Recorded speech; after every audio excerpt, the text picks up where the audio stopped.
प्रिय स्टूडेंट, द्वितीय वर्ष कला हिंदी साहित्य के प्रथम प्रश्न पत्र में संकलित पद्माकर के पदों का हम अध्ययन कर रहे हैं।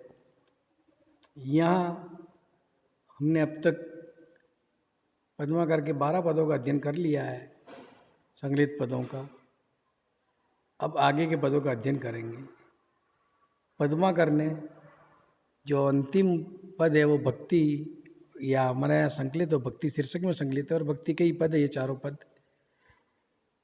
उसमें विभिन्न देवताओं की, गंगा की स्तुति या उनका गुणगान किया गया है। उसे हम देखते हैं।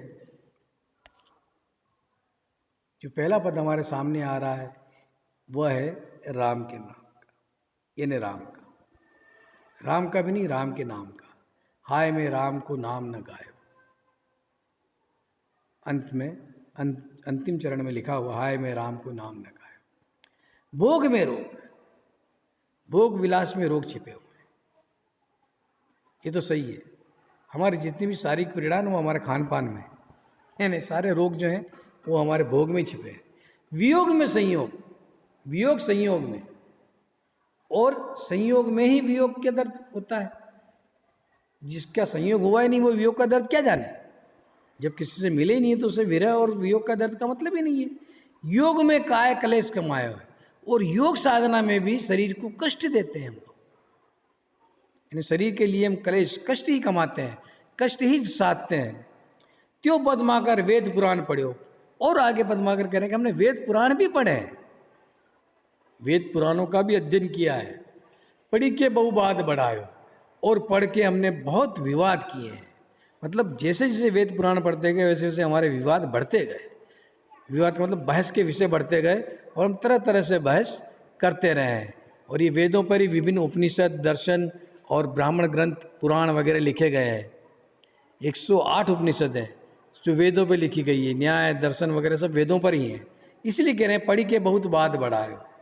दुनी दुरास में दास भयो, इस संसार में और निरर्थक मतलब बेकार की आशा में तू क्या है कि लोगों की सेवा करता रहा, सेवक बना है। पे कहूँ विश्राम को धाम न पायो, फिर भी कहीं तुझे विश्राम का ठोर, मतलब कहीं भी तुझे विश्राम करने का स्थान नहीं मिला। धाम मतलब स्थान नहीं मिला है। कायो कमायो सु ऐसे ही जीवन, कायो गमायो सु ऐसे ही जीवन। तूने ये जो तुझे शरीर रूपी जो देह मिली है, ये जो देह रूपी शरीर मिला है, कैसे भी कह लो, इसको तूने वैसे ही इस गंवा दिया है। मतलब अब इसके भी दिन पूरे होने आए, सारा जीवन तेरा वैसे ही गंवा दिया गया है। हाय मैं राम को नाम न गायो, और हाय यानी कभी खुद से कह रहा है कि अरे रे मैंने राम के नाम का कभी गुणगान नहीं किया, यानी राम के नाम का जाप नहीं किया, ईश्वर की कभी मैंने स्तुति नहीं की। मैं सारा अपना समय वैसे ही गंवाते रहा। या जग जान की जीवन को जस क्यों आनंद भाई अगय, आनंद भाई अगय, यार गाई था, ये पहले का ही पद है। एक बार पहले भी आ चुका है ये पद, जिसको हम पहले वीडियो में इसका अध्ययन कर चुके हैं। दोबारा इसमें प्रिंट हो गया है, पाठ्यक्रम में भी प्रिंट है, ये पुस्तक में भी। यूँ नहीं कि हमने इसको लिख दिया है, हमारे पाठ्यक्रम पुस्तक में भी ये प्रिंट है, और पुस्तक देख के ये प्रिंट, ये मतलब टाइप किया गया है। तो इस जग जान की जीवन को, इस जग में जान की जीवन को मतलब राम कथा, सीता के जीवन का जस किस तरह से गाकर हम तृप्त हो जाएं। मतलब राम कथा का गुणगान कर हम, राम कथा का गान करके हम कैसे आगे क्या हो जाए, तृप्त हो जाए। गए मतलब तृप्त हो जाना। अब दूसरी बात सुनना, जानकी के जिस जीवन की कथा हो या राम की जीवन की कथा, कथा तो एक ही है, इसलिए कुल मिलाकर राम कथा ही कहना चाहते हैं। पर राम कथा की जगह उन्होंने जानकी का नाम ले लिया। त्यों पद्माकर मार्गु है बहु, दे पद पाई किते किते चाहिए। उसी तरह पद्माकर कह रहे हैं कि ईश्वर प्राप्ति के तो बहुत सारे मार्ग हैं, और हमें मिले हैं 2 पाँव। अब इन 2 पाँवों से हम कहाँ कहाँ जाएं, और कहाँ कहाँ मतलब ईश्वर को प्राप्त करें, कैसे कैसे ईश्वर को प्राप्त करें, किस किस रास्ते पर, किस किस मार्ग पर जाएं। नाम अनंत, अनंत कहे ते कह न परे। ईश्वर के अनंत नाम है, और अनंत मात्र कह देने से उसका पूरी तरह से गुणगान नहीं हो पाता।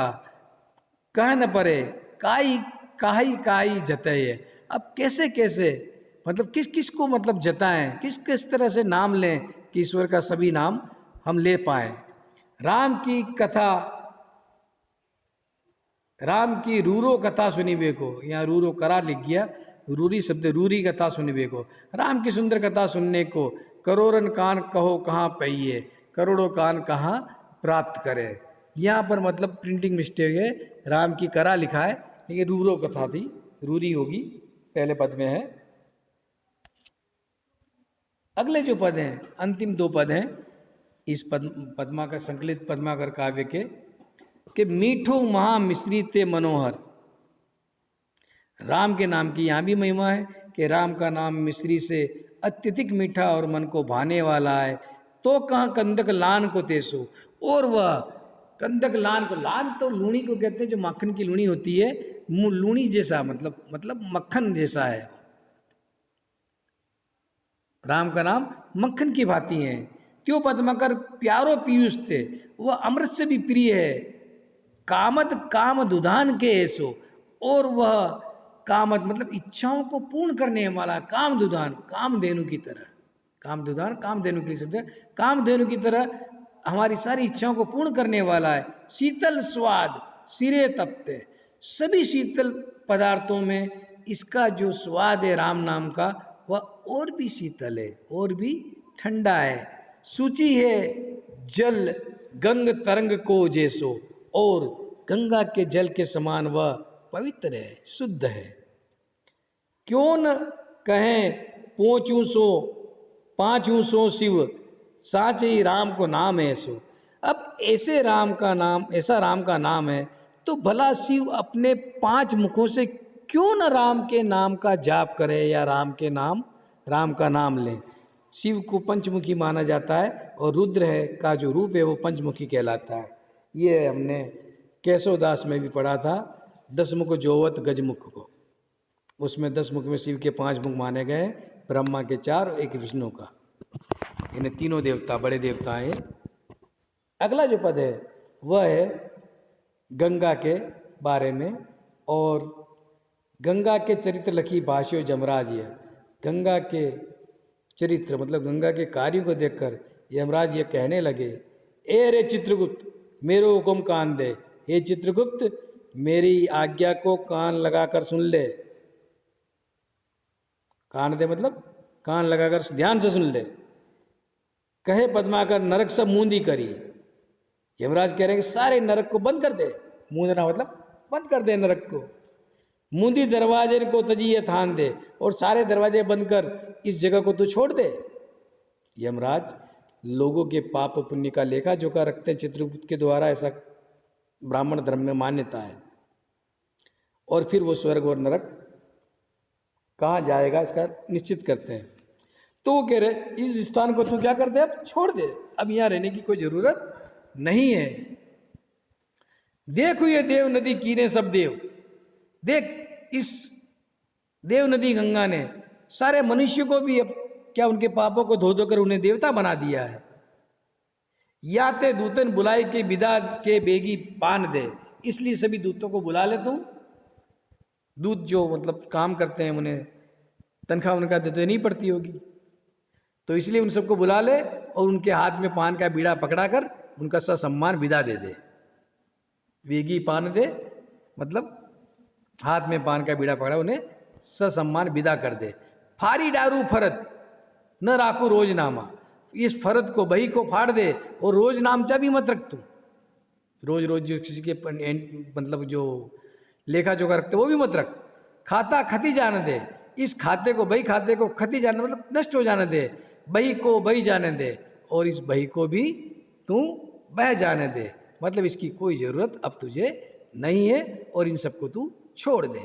इस पूरे पद में गंगा की जो उसके अंदर स्नान, गंगा जल में गंगा में स्नान करने वालों के जो पाप धुल जाते हैं, इस तरह से गंगा के महिमा का वर्णन है। और कहते हैं पद्माकर ने गंगा की स्तुति में पंडित जगन्नाथ राज की तरह गंगा लहरी भी लिखी है। और लगभग पद्माकर क्या रीतिकाल हर कवियों ने संस्कृत साहित्य से ही अपने लिए उपजीव्य मतलब कथ्य और भाव लिए हैं और उन्हीं के आधार पर उन्होंने अपनी रचनाएं की हैं, मगर भाषा की दृष्टि से हमारे लिए ये नए हैं। मौलिक भले न हो पर हमारे लिए नए हैं, कुछ तो इनमें परिवर्तन ही है। इस तरह से प्रिय स्टूडेंट्स, अब पद्माकर के सारे काव्य, सारे पद जो हैं हमने इन 4 वीडियो में पढ़ लिए हैं। अब अगले कवि को अगले बार अध्ययन में